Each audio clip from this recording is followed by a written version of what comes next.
Hello, my friend. Time for our meeting this Monday, August 11th, Law School Day, Lawyer's Day. I can only imagine how much law schools and lawyers are suffering when reading the Constitution and comparing it to what's been applied in the Supreme Court, right? Since Gilma's trial, right? And then it's worsening 6 years ago when the fake news investigation began and everything else we're seeing.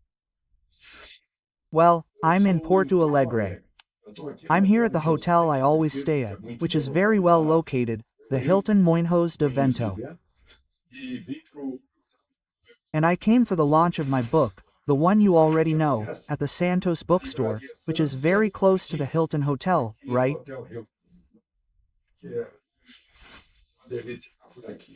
It's a little chilly, right?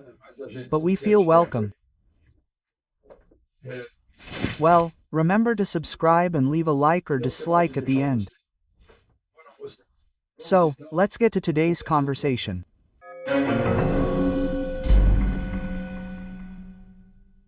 Well, today's first topic. I see that Minister Haddad announced that he would have a meeting this Wednesday with the U.S. Treasury Secretary, who is the U.S. Treasury Minister, right? His name is Scott Bessent. Bessent. Now Dad has been told there's no schedule for him. I even suspect the Treasury Department is because they're the ones handling the application of the Magnitsky Act, right? Maybe they're listening to Eduardo Bolsonaro and Paulo Figueiredo, who are called to Washington for talks. That could be it. But Minister Haddad was furious, saying it was right-wing pressure that prevented him from talking to his boss, the minister, right, the U.S. Treasury Secretary. Yes, because the Treasury Secretary is also in favor of the 50% tariff, which started right around the corner, right, and is already being implemented in Brazil. But what's the reason, right?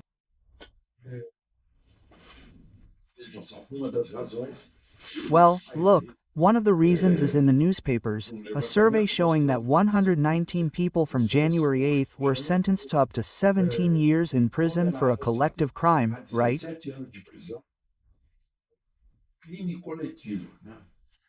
That crowd that went to the Three Powers Square and many invaded the headquarters of the Three Powers. Well, 20 people were sentenced to 14 years, 10 people to 17 years, 8 to 13 years. My God, these are sentences for murderers, right? One was sentenced 12 years ago, then 70 people to 1 year. This is exchanged for community service, something like that, not a closed regime. But they've already served closed regime, certainly 8 to 2 years, right? Well, for not obeying the ankle bracelet, right? Oh, right. So I see something here about justice and revenge.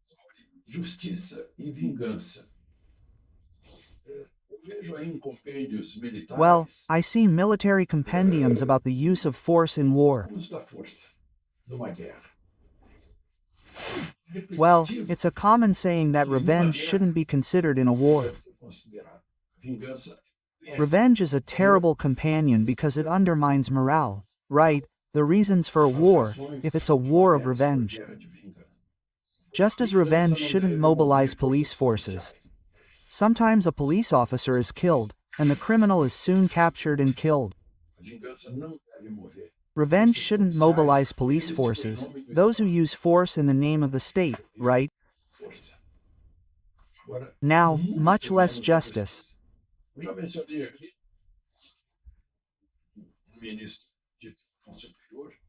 I've already mentioned here, and I was just discussing with a superior court minister, that there's a Roman court, right, at the heart of Roman law, at the very heart of which, whose pediment is written in Latin, gratia et justitia, meaning justice is accompanied by grace or compassion.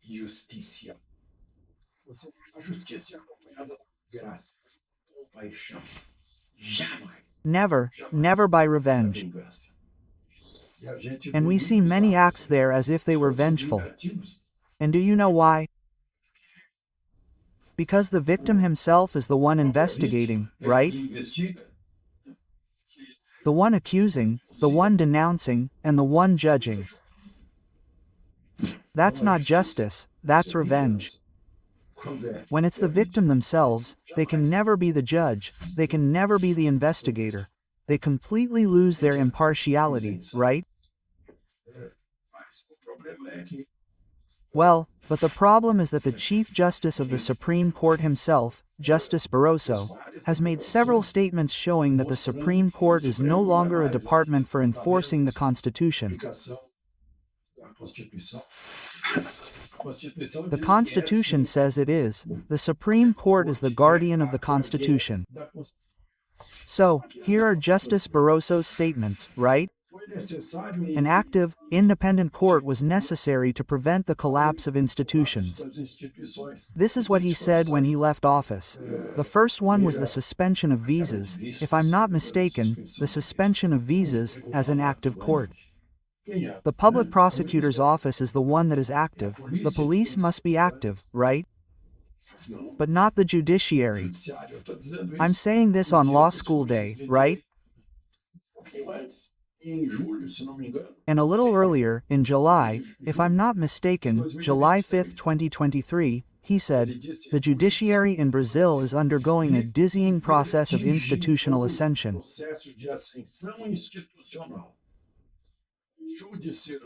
It has gone from being a specialized technical department to a political power in Brazilian life.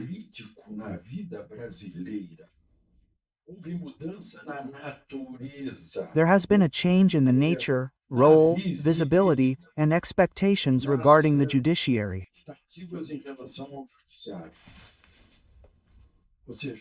In other words, the judiciary has departed from its constitutional function, deviated from its constitutional role, the top of the judiciary, right? Well, although Minister Fux, right from his inauguration as Chief Justice of the Supreme Court, he said no, political issues must be decided in the political arena, in the political plenaries, which is the National Congress.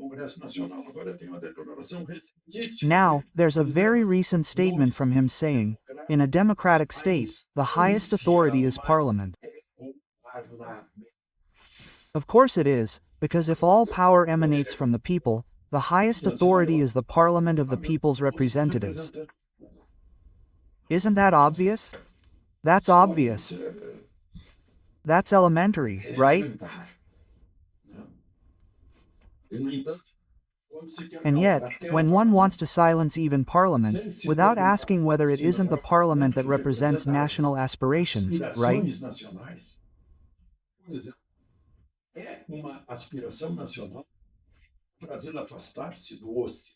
For example, it is a national aspiration for Brazil to distance itself from the West where it is, from Western culture that is based on a. Judeo-Christian civilization, Greek philosophy, Roman law.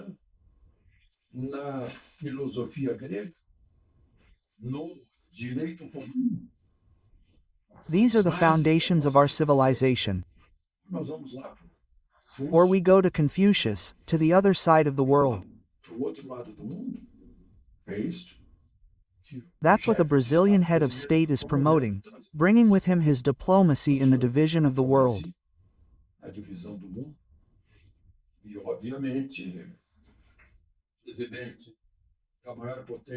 And obviously, the president of the greatest economic, scientific, military power on the planet finds it strange that there happens to be another Venezuela in the southern hemisphere, right?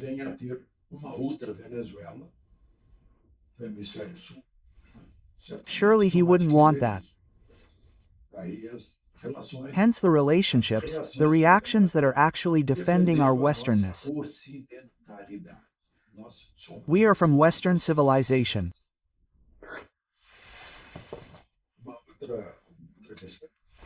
Well, another issue I wanted to address is, look, we're talking about Trump.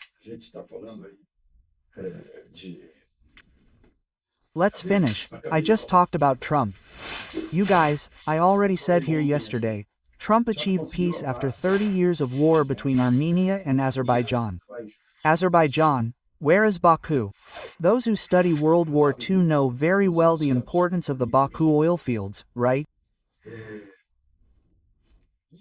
Well, 30 years of war, Trump mediated, took the two heads of state to the White House, and there they sealed the peace. And the symbol of this peace is a road, see, called a trip. It's a pun, right? Because trip is a trip. Trip means Trump Road for international peace and prosperity. It's the road, Trump's road to peace and prosperity, which will be managed by an American company.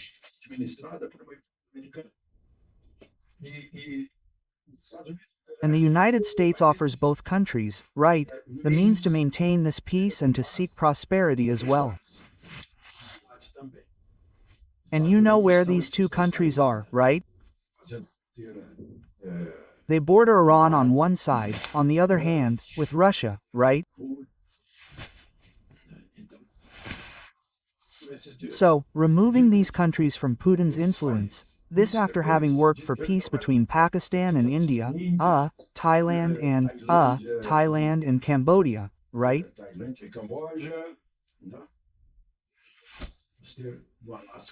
And now we're going to have in Alaska, on the 15th or starting on the 15th, a meeting between Putin and Trump, right?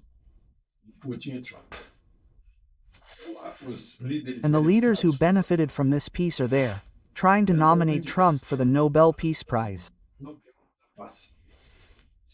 Will he achieve peace here in Brazil too? Peace means obedience to the law, not to men. The highest law is called the Constitution. From Porto Alegre, Alexandre Garcia.